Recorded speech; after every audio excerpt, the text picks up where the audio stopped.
ambiance très 50s ce matin dans ce salon de barbier toulousain. Il traîne des effluves lourds de cire, de crème à raser, les cliquetis des ciseaux et les serviettes chaudes.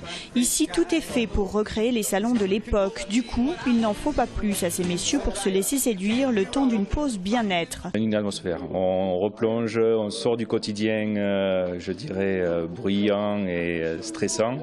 Et on passe dans une atmosphère de calme et sérénité. Voilà, c'est parfait. On a appliqué une cire au niveau du visage après un rasage au blaireau. Et au niveau du coiffage, pareil, une cire pour avoir un esprit un peu brillant et un peu vintage. J'adore les coupes des années 50. En fait, je fais partie d'un club de voitures américaines et on a l'esprit années 50, rockabilly, rock'n'roll. J'aime bien tout ce qui est créé vraiment comme on reste dans le style à l'ancienne, quoi. J'étais sur les États-Unis, j'ai vu des barbershops du côté de la route 66 à Seligman. Je me suis arrêté sur la route 66, j'ai vu des barbershops, c'était excellent, quoi. C'est magnifique, quoi. Mais loin de ces occasions particulières, ils sont de plus en plus nombreux à s'offrir les services accessibles des barbiers. La mode des hipsters ou des stars de cinéma aux barbes bien taillées y est pour beaucoup.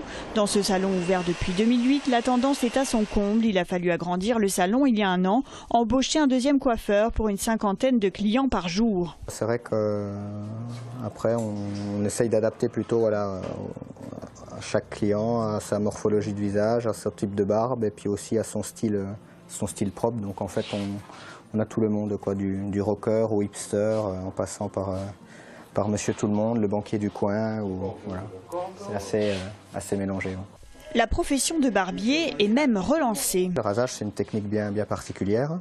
Donc voilà, nous on a eu la chance de l'apprendre depuis qu'on a commencé la coiffure, parce qu'on a tous travaillé dans des salons qui faisaient de la coiffure homme, donc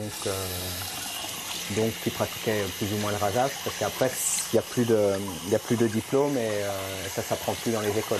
Il y a une épreuve du brevet professionnel qui revient, mais c'est juste de la taille de barbe, c'est pas du rasage. La barbe est tendance, pour preuve, les joueurs du Stade Toulousain ou du Phoenix Handball se pressent régulièrement dans ce salon.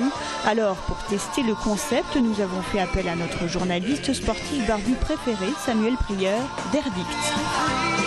Voilà, c'est propre, c'est net, c'est agréable, on a pris soin de moi, donc voilà, je le conseille à tout le monde.